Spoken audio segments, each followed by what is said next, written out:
Gloire à Dieu. Ce matin, nous allons lire un passage. Et notre thème, c'est la naissance. Nous allons parler ce matin de la naissance. Comme vous le savez, quand nous parlons de naissance, l'on fait allusion directement à un bébé. Quand on parle de la naissance, on a la vision directement sur la maternité, c'est-à-dire la naissance d'un enfant, d'un bébé. Mais selon la Bible, il y a deux différentes naissances, dont deux manières de naître. Il y a deux différentes naissances, dont deux manières de naître. Et ce sont ces deux différentes manières de naissance-là que nous allons parler ce matin. Mais il y a la naissance qui est l'entrée dans le monde. La naissance qui est l'entrée dans le monde. Elle est donc naturelle. C'est la naissance naturelle, habituelle, comme toujours. Et cette entrée se fait de la même façon. C'est-à-dire, un enfant qui doit naître, c'est de façon naturelle, de la même manière. Ça, c'est entrer dans le monde. C'est venu ici sur cette terre. Ça, c'est la première partie. Et la deuxième partie, c'est que il y a aussi une autre naissance. Nous venons de parler que la naissance qui est l'entrée dans le monde est de la même façon. Mais à côté de cette naissance naturelle qui se fait de la même façon, le Seigneur Jésus-Christ parle d'une nouvelle naissance. Une nouvelle naissance. Et c'est cette manière de naître qui nous intéresse ce matin, celle de l'esprit, de la nouvelle naissance. C'est de ça ce matin que nous allons parler. Nous allons ouvrir notre Bible dans le livre de Jean. Jean chapitre 3, versets 5 et 6. Jean, ceux qui ont la Bible en espagnol, c'est Juan. Jean chapitre 3, versets 5 à 6. De cierto te digo, que el que no naciere de agua y del Espíritu no puede entrar en el reino de Dios. Lo que es nacido de carne, carne es, y lo que es nacido de Espíritu, Espíritu es. Voilà ce que dit la Bible. Moi, je vais lire en version française. Jésus répondit, en vérité, je te le dis, si un homme ne naît d'eau et d'esprit, il ne peut entrer dans le royaume de Dieu. Ce qui est né de la chair est chair, et ce qui est né de l'esprit est esprit. Ici, il a parlé de deux choses différentes. Naître de nouveau. Naître de nouveau, c'est recevoir la vie éternelle et divine, par laquelle l'homme entre dans la famille de Dieu. Là, ici, il n'est pas en train de parler de la première naissance, qui est la naissance d'un bébé.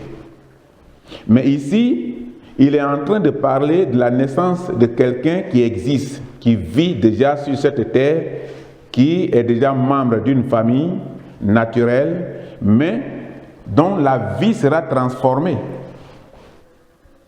pour qu'il soit membre de la famille divine, c'est-à-dire celle de Dieu. Mais comment faire pour l'obtenir, cette manière de naître?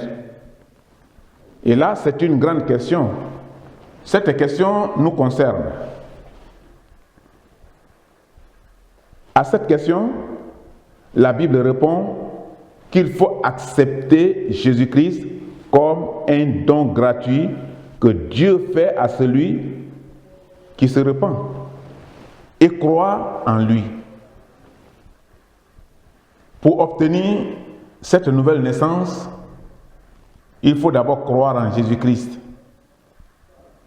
Parce que Jésus a été un don que Dieu a donné gratuitement à ceux qui vont croire en lui pour avoir la vie éternelle.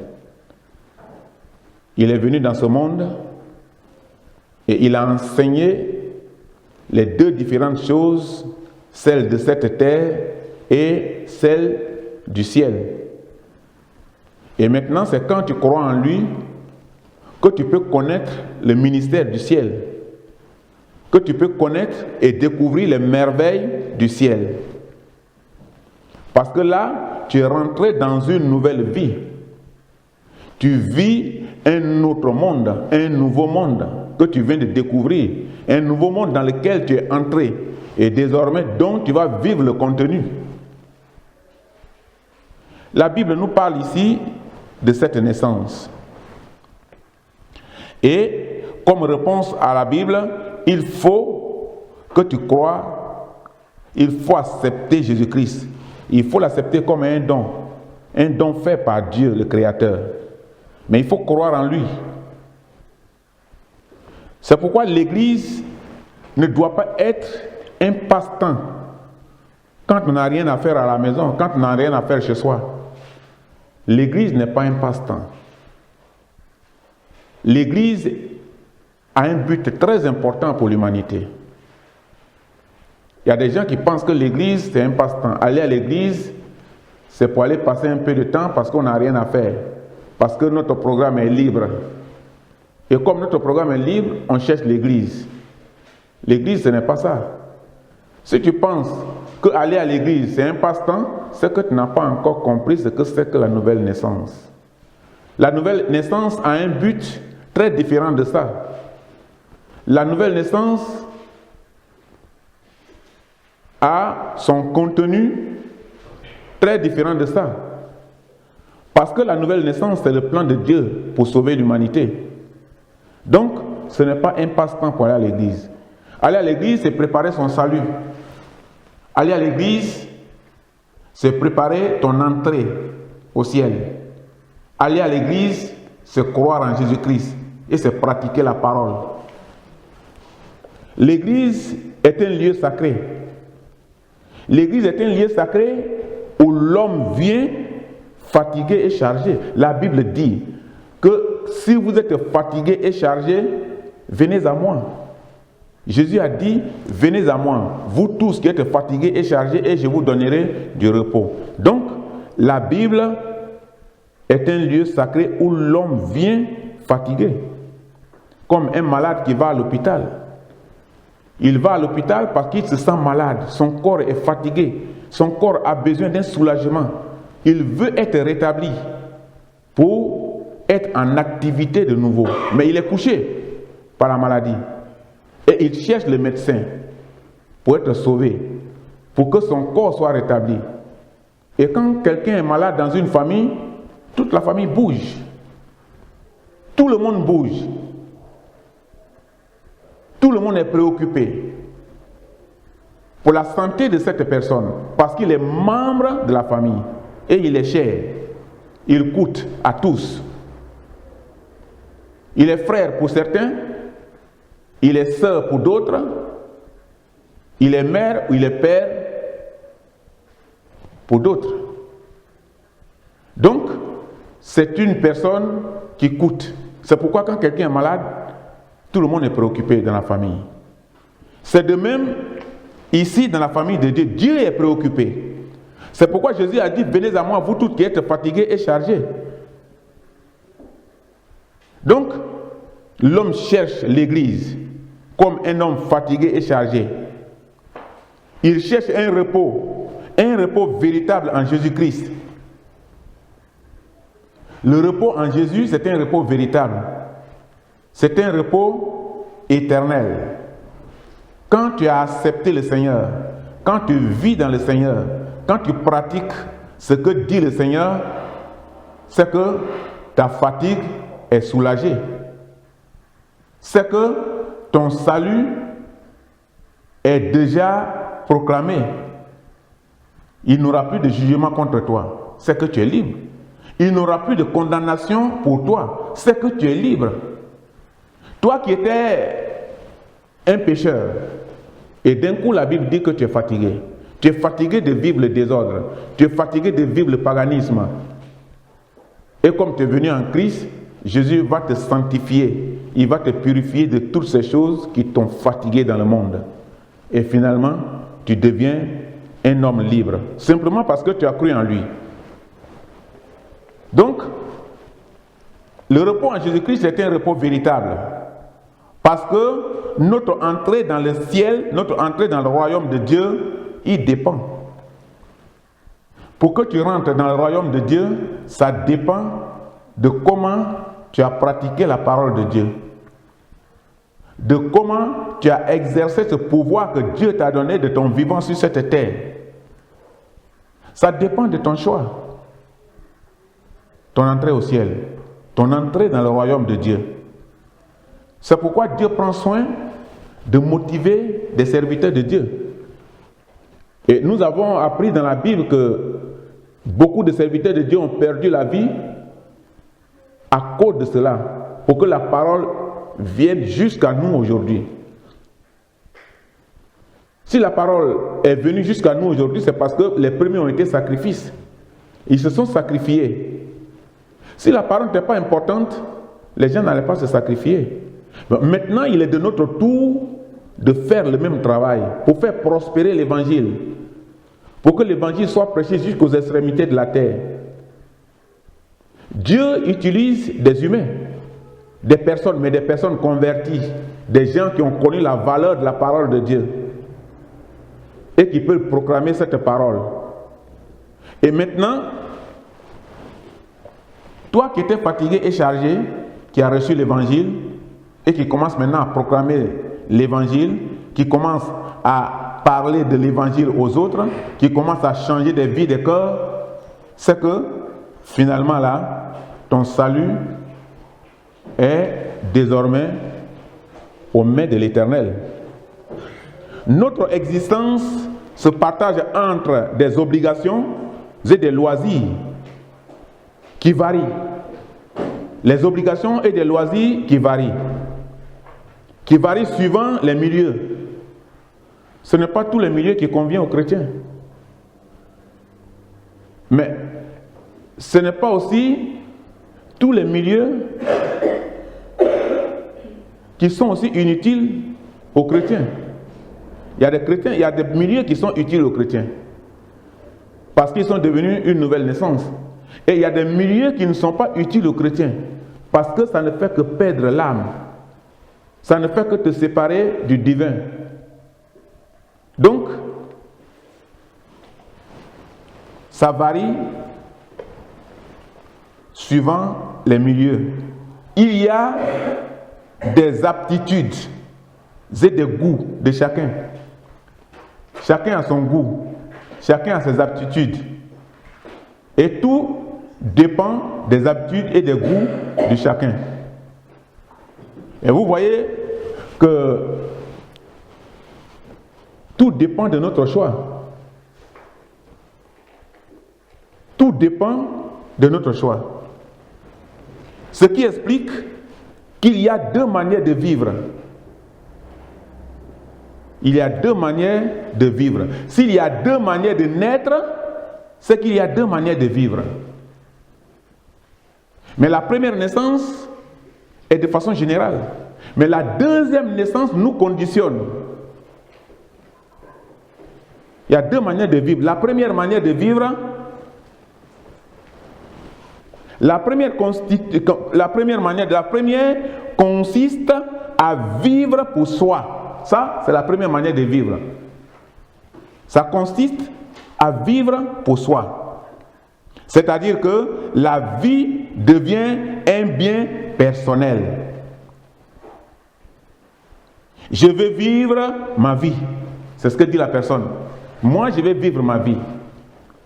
Je ne veux pas être dérangé. Je fais ce que je veux. Et personne ne doit me déranger. Cela ne regarde que ma personne. Ma vie ne regarde personne. Ma vie regarde qu'à moi. et on prend une telle décision. Et je suis libre de mes décisions. C'est ce que disent certains. Je suis libre de mes décisions. Ce sont les principes du monde. C'est le monde qui pense comme ça. Ce sont les principes du monde. C'est le monde qui pense qu'il est libre de sa décision. C'est le monde qui pense que sa vie dépend de lui. Et d'autres disent même, Dieu même, il n'existe pas. Je ne connais pas. Dieu n'existe pas. Mais vous vous rendez compte que celui qui va vous dire aujourd'hui que Dieu n'existe pas, quand il est à l'hôpital, il dit « Eh Dieu, vraiment cette situation-là, vraiment, eh Dieu. » Et Dieu, pendant qu'il est dans les conditions difficiles, pendant qu'il est sur le point de mourir. Ce qui est mauvais parfois, c'est que quelqu'un peut vivre avec vous, il peut vous dire « Je ne connais pas Dieu », vous le suivez.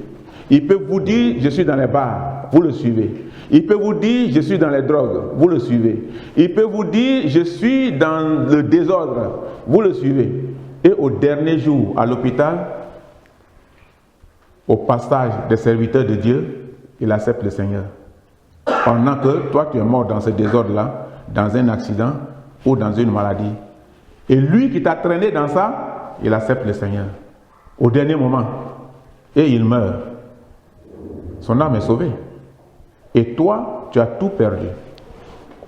Donc, dire que je suis libre de mes décisions, c'est sortir du plan de Dieu. Personne n'est libre de sa décision. Tout le monde dépend de Dieu. Sinon, personne n'allait mourir. Personne n'allait voir sa mère mourir, son père mourir, son enfant mourir. Parce que si on était libre de nos décisions, on maintenait notre parent. On dit, tu ne bouges pas, tu restes ici. Mais puisqu'on n'est pas libre de notre décision était de soigner la personne. C'est pourquoi on l'a amené à l'hôpital.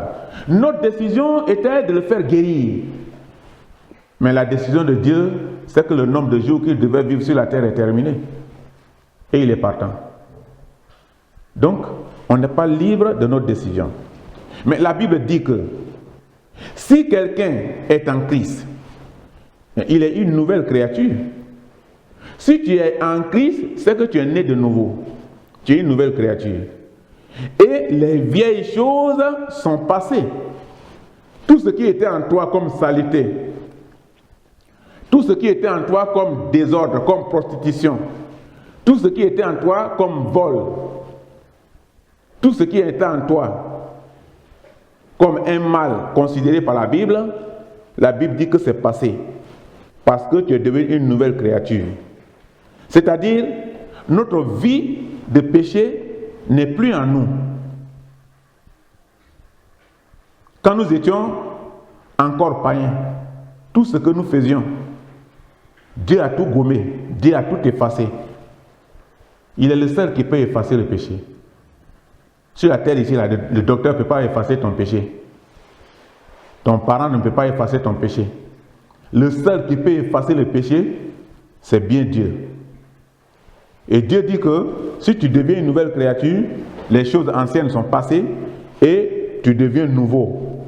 Et c'est Dieu qui te rend nouveau. Il te sanctifie. Il lave ton corps, ton extérieur comme ton intérieur. Ton eau de robinet qui est chez toi à la maison ne peut pas laver ton intérieur. Nous avons nos frères musulmans. Ce qu'ils font, c'est bien. Avant de prier, ils font l'ablution. Ils lavent les mains, ils lavent la figure, le nez, ils lavent les pieds, ils lavent les parties intimes. Tout ça, c'est bien. Mais est-ce que son cœur, là, il lave ça? Il ne lave pas. Et quand il finit, il dit, je suis sanctifié. Il s'en va devant Dieu. Mais ce n'est pas le corps là que Dieu a besoin. C'est la sanctification de ton âme, de ton esprit, la sanctification de ton corps tout entier. Ce n'est pas que tu as lavé la main seulement que tu es sauvé ou que tu es sanctifié. Ton corps doit être sanctifié, tu dois naître de nouveau. Toute la vie en toi doit changer. Tu ne peux pas dire que je suis sanctifié et puis après tu as la fumée, la cigarette, la grosse cigarette dans la bouche. Tu es en train de mettre dans le poumon ce que tu ne devais pas mettre dans le poumon. Quand un enfant naît là, il est propre. Son poumon est propre. Mais c'est après maintenant qu'il commence à s'adapter à la vie de ce monde, à la vie familiale, où tous les parents fument, tous les parents boivent. Quand un enfant sort de la famille, il commence à boire, il devient différent. Parce qu'il n'a plus les mêmes attitudes que les autres qui sont dans la famille. Quand un enfant sort de la famille, il commence à se droguer, il devient différent.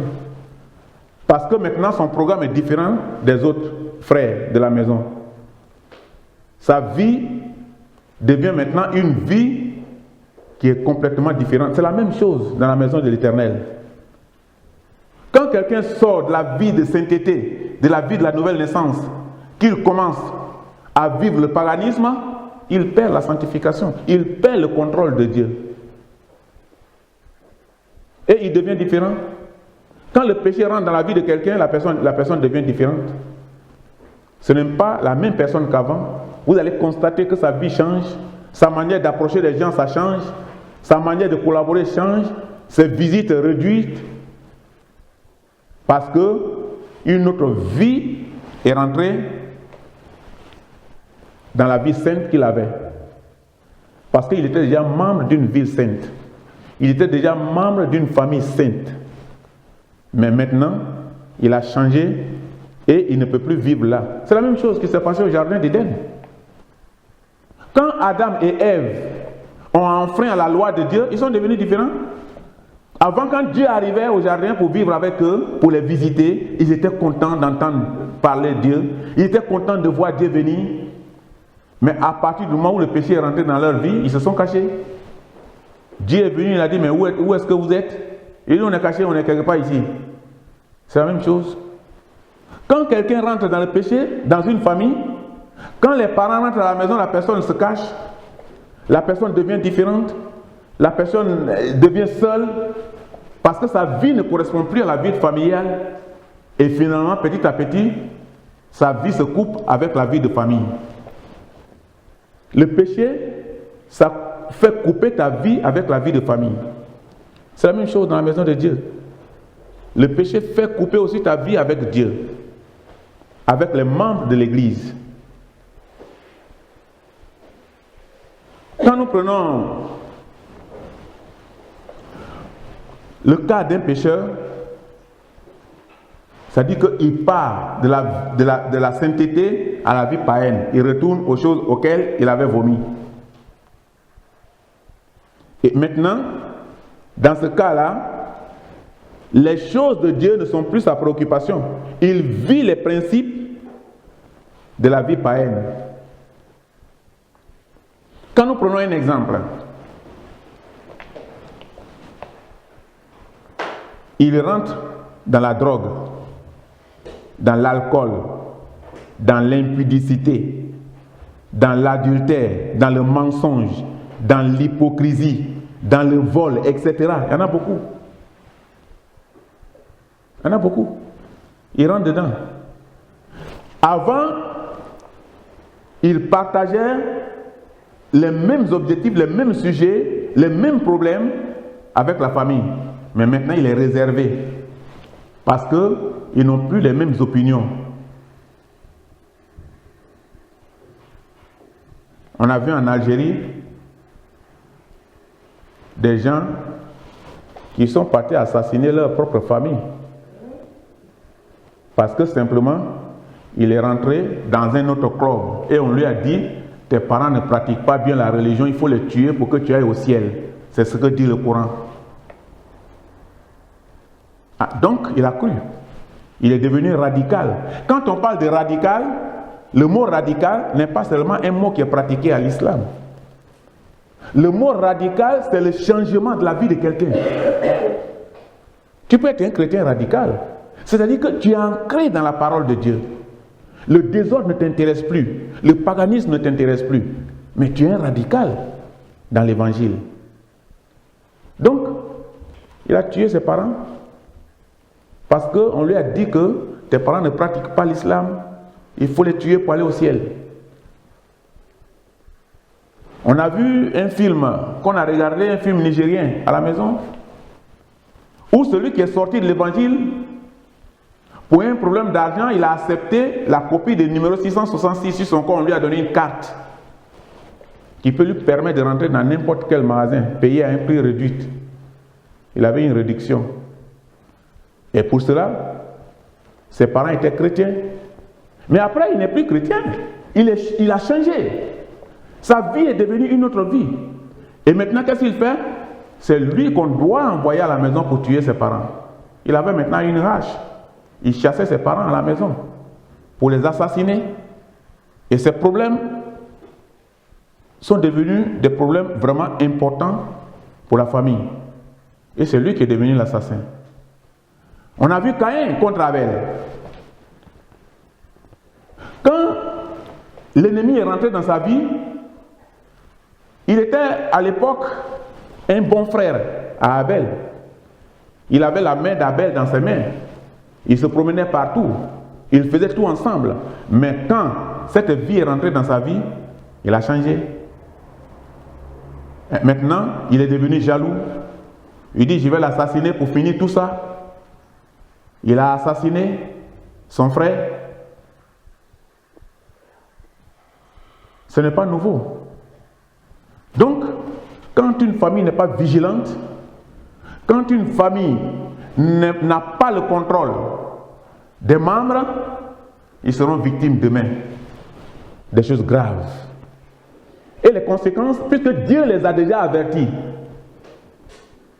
les conséquences, ils en prendront. La Bible dit, s'il y a un bras qui te gêne, il faut le couper pour rentrer au ciel. Ça ne veut pas dire que c'est ton bras vivant là qu'il faut couper pour devenir manchot. Ça veut dire que il faut te séparer, même que ça soit difficile, de quelqu'un qui va être un problème, ce problème qui va engendrer d'autres situations dans la famille. C'est ce que dit la Bible.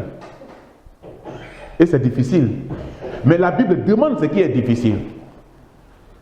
Nous avons fait un enseignement ici où Dieu a demandé à Moïse de dire au peuple que tous les frères s'entretuent.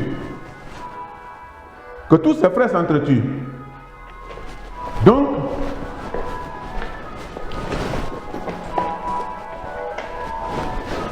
tous ses frères s'entretuent, ça a été vraiment un cas difficile. Mais les gens l'ont fait. Ils l'ont fait pour qu'il y ait la sanctification. Et ceux qui sont restés, c'est des gens qui étaient dans la pratique de la parole de Dieu. C'était des gens qui étaient dans l'évangile. Et qui se soumettaient au contrôle de la parole. Donc, il est difficile de faire la vie de la nouvelle naissance. La vie de la nouvelle naissance, il faut être vigilant. La vie de la nouvelle naissance, il faut être vigilant pour ne pas que le péché t'emporte.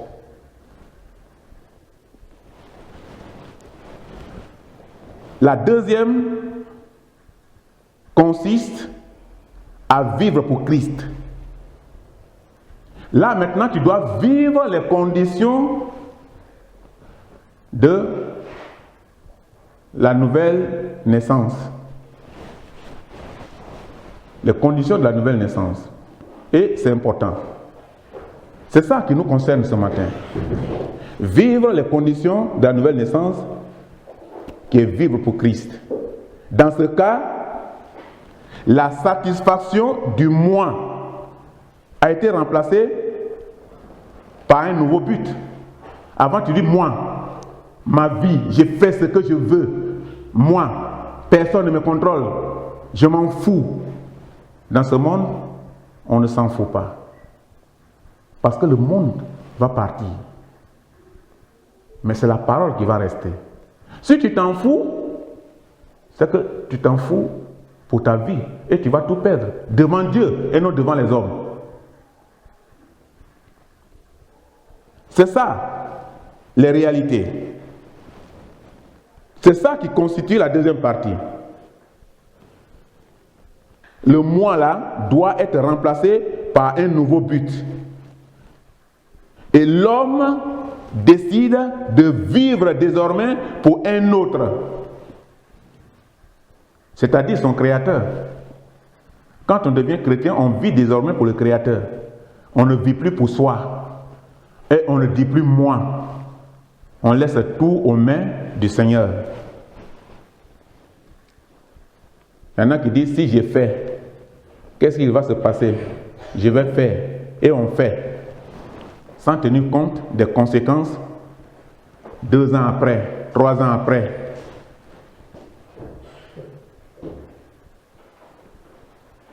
Et on accepte que Dieu ait sa part de responsabilité dans notre vie. En ce moment-là, on devient véritablement chrétien. En ce moment, on devient chrétien quand on accepte que Dieu ait une part de responsabilité dans notre vie. Et nos projets aussi. Dieu doit avoir une part de responsabilité dans nos projets. C'est pourquoi le pasteur peut nous interroger parfois sur certaines questions de notre vie spirituelle. C'est pourquoi il a cure d'âme. C'est pourquoi souvent on peut demander certaines choses à quelqu'un à qui on doit enseigner comment vivre une vie de la Bible véritable, pour que sa vie ne balance pas encore de nouveau dans le monde, ou pour certaines choses qu'il n'a pas compris, pour nous expliquer sur certains domaines de la Bible que cette vie en Christ est une vie remplie, une vie heureuse, si nous remplissons réellement les conditions pour le ciel. Ça a besoin d'être enseigné. Donc, le pasteur a besoin souvent de nous interroger dans certains domaines. Et tout ça, c'est pour nous emmener à la stabilité chrétienne, pour être conforme aux lois du ciel. Quand nous lisons une dernière partie dans le livre d'Apocalypse, Apocalypse 14, 13. Apocalypse, chapitre 14, verset 13. Chapitre 14, verset 13, la Bible dit: Et j'entendis du ciel une voix qui disait: Écris, heureux dès à présent les mots qui meurent. Excusez-moi, je reprends.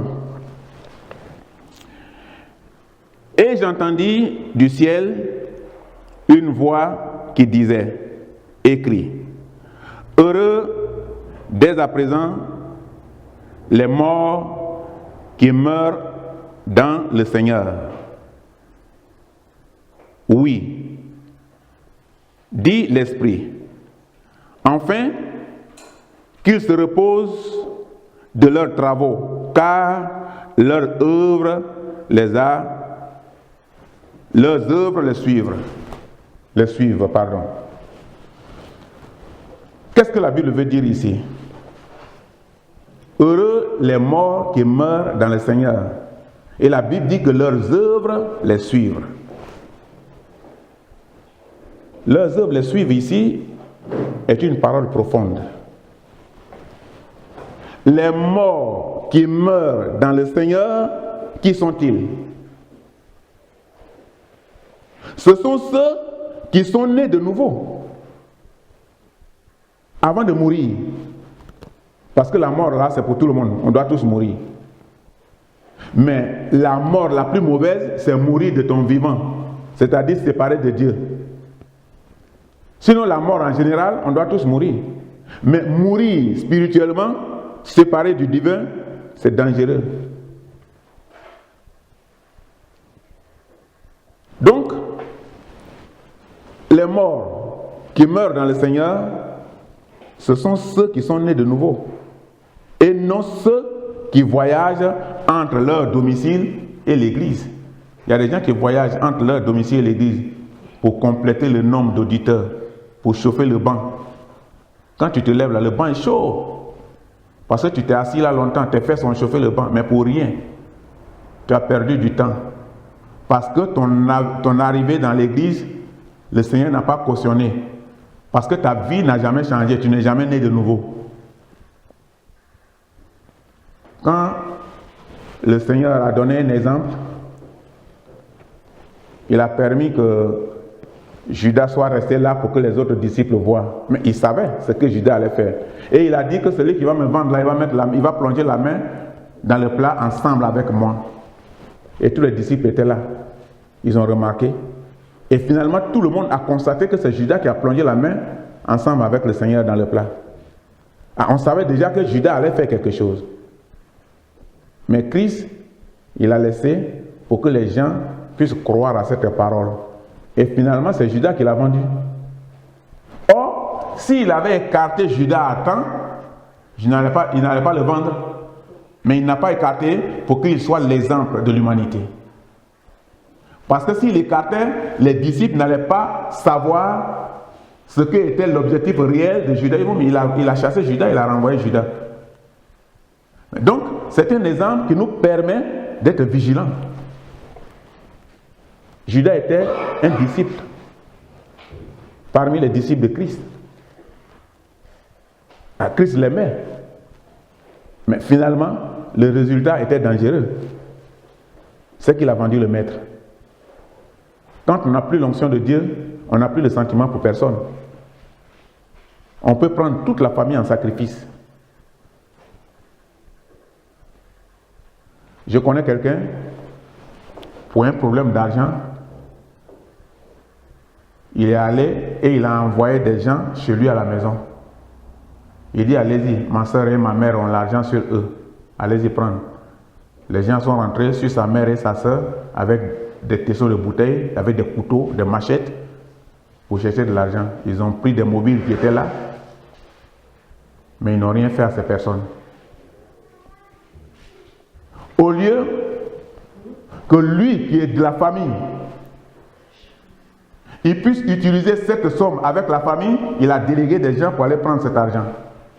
Mais on pouvait assassiner ses parents. Mais il n'a pas regardé au risque. C'est la même chose. Quand quelqu'un sort de l'évangile, il n'a plus de sentiment pour personne. C'est quand quelqu'un est dans l'évangile qu'il a le sentiment pour quelqu'un. Donc, c'est difficile à comprendre certaines choses. Très difficile à comprendre. Donc, il faut mourir dans l'évangile. L'homme meurt aussi dans son lit. L'homme meurt dans son lit. L'homme meurt à l'hôpital. L'homme meurt sur la route. Et selon la Bible, il y a deux manières de mourir.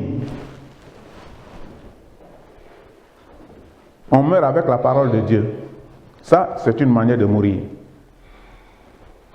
Ou sans la parole de Dieu, qui nous donne droit de vivre éternellement. C'est la parole de Dieu qui nous donne droit de vivre éternellement. Mais on peut mourir sans la parole de Dieu. Et quand on meurt sans la parole de Dieu, c'est qu'on a perdu la vie éternelle. Parce que tu ne peux plus récupérer, tu es déjà mort. C'est de ton vivant qu'il faut saisir la vie éternelle. C'est comme si tu dis à un enfant, va à l'école. Il fait semblant, il joue, il te trahit, il te trompe. Quand tu parles, il joue, il te trahit, il te trompe. Il dit, ah, ça je l'ai gagné. Non, ça il ne me moyen pas. Oh. S'il tourne face tout de suite, voilà ce que je vais faire. Quand il devient grand, il se rend compte que ce qu'il devait devenir aujourd'hui pour nourrir sa famille, il ne peut plus. Il commence à regretter. Ah, mes parents m'ont dit, hein, c'est trop tard. Dieu est en train de nous dire. Et quand Dieu nous dit, si nous ne saisissons pas maintenant, il sera aussi trop tard pour nous. Quand on sera en face du jugement, quand on sera en face de la condamnation, quand on sera en face des réalités de l'enfer, c'est qu'on est mort sans l'évangile. Le péché est une preuve justificative de la loi qui nous condamne. devant le tribunal de Christ, le péché. Parce qu'avant que le juge ne te condamne, il faut une preuve. S'il n'y a pas de preuve, on va te libérer par doute. Parce que les preuves ne sont pas réunies. Mais quand il y a une preuve, que ce soit 2 témoins ou 3 qui viennent témoigner contre toi, que ce qui est dit contre toi est vrai, tu es condamné. Il faut toujours que le juge ait une preuve pour te condamner. Et pour la Bible, c'est le péché. C'est le péché qui est la preuve justificative de la loi qui te condamne devant le tribunal de Christ. Le salut est proche, mes bien-aimés. Mais l'enfer est aussi proche. Le salut est proche. Jésus peut venir aujourd'hui, comme tu peux mourir demain, sans que Christ n'arrive. Ça dépend maintenant dans les conditions dans lesquelles tu te trouvais dans le monde. Si tu pars avec la parole ou tu pars sans parole. Si tu pars sans parole, c'est que l'enfer est déjà pour toi. Donc ça veut dire que Christ peut venir aujourd'hui, comme Christ peut ne pas venir. Mais les 2 éléments sont devant toi. Le salut et l'enfer. Le salut est proche, mais l'enfer aussi est proche. Si tu pars aujourd'hui sans la parole, l'enfer sera pour toi. Si tu pars avec la parole, le salut est pour toi. Les 2 choses sont proches. Elles sont là. À toi maintenant de les choisir et de te situer. On ne trompe pas Dieu. Dieu, il nous voit partout. Quand on trompe, soit un parent, soit un frère, soit un ami, les conséquences, on les vit après. On les vit après.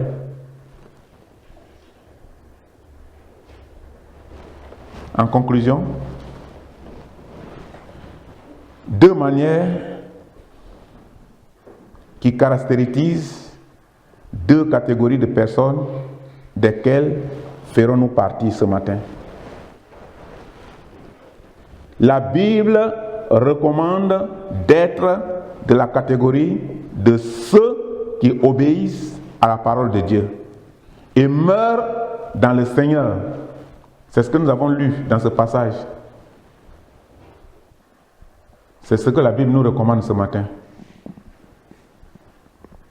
Les 2 catégories de personnes, faisons un effort pour demander dans notre vie la présence du Saint-Esprit, pour que nous faisions partie de la catégorie de ceux qui meurent dans le Seigneur.